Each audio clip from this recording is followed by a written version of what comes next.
Agora, Paula, além desse limite físico que a gente se dá conta, que acontece no diálogo, você foi defrontado assim com algum outro limite em que a tua capacidade de diálogo se tem esgotado? Não, às vezes o outro limite é a ignorância minha também. Então aí é uma coisa que também digo a quem me pergunta, entende, Sérgio? Quer dizer, faz parte também de uma coerência que se impõe. É o dia o seu próprio, o primeiro cara a reconhecer o limite da minha ignorância. E não tem por que não, entende? Então eu digo, não, eu não sei isso, eu nunca tinha pensado nisso, sabe? Eu não, na verdade, sou incompetente nisso. Agora com a tua pergunta, eu me sinto desafiado e vou ver. Isso tem ocorrido, não, de vez em quando. Agora, evidentemente, o que é que acontece? Quer dizer, na medida em que eu andarilhei o mundo todo, nas mais diferentes línguas, não quer dizer que sabendo as línguas, não assim com tradução. Então eu recebi, Sérgio, e lamentavelmente eu nunca registrei isso, mas eu recebi assim, uma espécie de arco-íris de perguntas que dificilmente, indo a qualquer outro lugar, eu recebo coisas que nunca tinha recebido antes.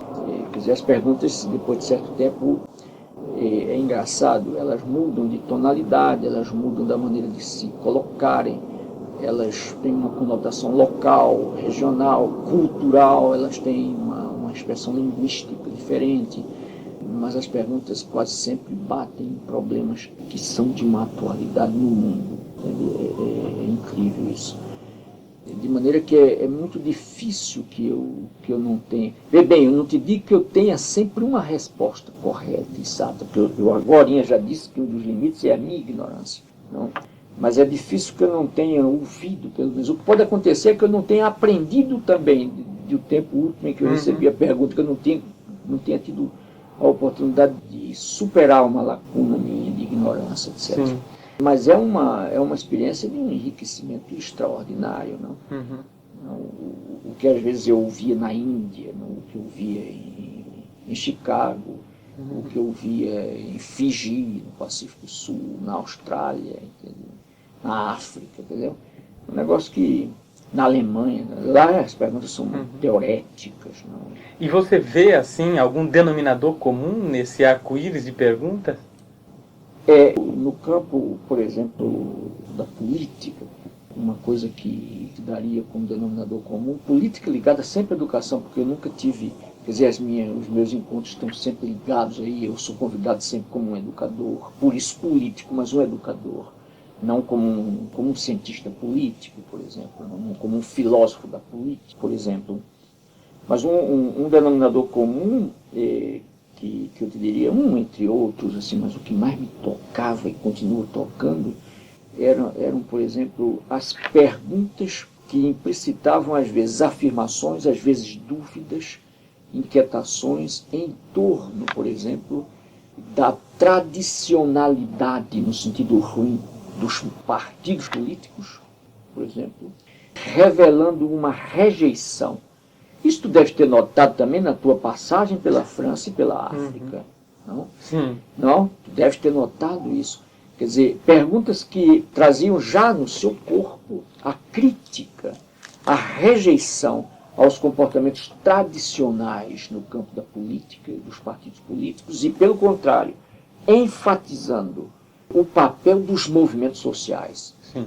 E essa crítica aos partidos políticos, tanto à esquerda quanto à direita, convencionais. A mesma crítica, entende? Engraçado, uma rejeição, às vezes, por moços de esquerda, não, aos partidos tradicionais, aos partidos de esquerda com comportamentos tradicionais. Não, você aclarou muito bem. E, portanto, uma compreensão nos jovens bem maior do que nos não jovens, por isso mesmo, com relação aos movimentos sociais, incluindo as chamadas minorias, entende? Falar também de que eu não gosto muito, não, e que nem sempre são minorias. Não, as minorias, já reparou que as minorias são sempre somadas à maioria. Sim, minorias sociais, não é? Exato, não é? São sempre as maiorias. Entende? Então, mas, por exemplo, os movimentos de mulheres, não? Por exemplo, os movimentos ecológicos, os movimentos de homossexuais, os movimentos de negros, isso, aquilo, outro. Então, essa é uma constante, é um negócio que eu vi, ao lado, evidentemente, de posições sectárias, não? Muito autoritárias com relação ao papel, por exemplo, de vanguardas, não? Ao papel de partidos com uma concepção vanguardista, por exemplo, do poder, da revolução, etc. Isso também havia, mas a tônica, eu não sei se tu concordarias comigo pela tua passagem também, mesmo na tua mocidade, pela França, como professor, tu foste, pela África. E isso eu percebi em todo o mundo onde eu andei. E chegando ao Brasil, eu encontro isso também no Brasil. Agora, eu não sei se tu concordas comigo, e a gente já está aqui, talvez antecipando-se a um capítulo desse papo nosso, mas não faz mal, a gente retoma depois. Ao voltar para o Brasil, eu encontro mesmo. Só que, às vezes, mal ainda, como é que eu diria, perfilado. Não?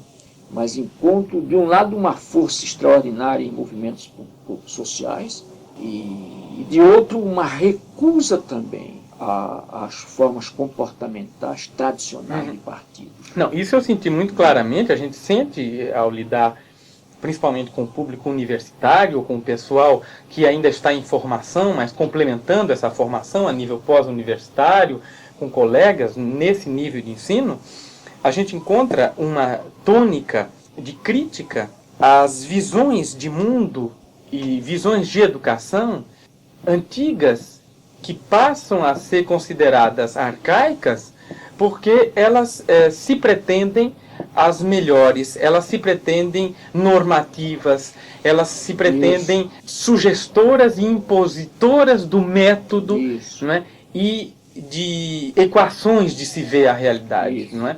Então, quando as gerações mais novas se dão conta de que elas não têm lugar, elas não têm oportunidade para refletir e para sugerir também alguns caminhos, né, na área da educação, então ela passa a contestar até a impostura, a arrogância e o poder de instituições tradicionais que não se renovam historicamente, né? Que vivem hoje com as antenas voltadas para o passado. Isso.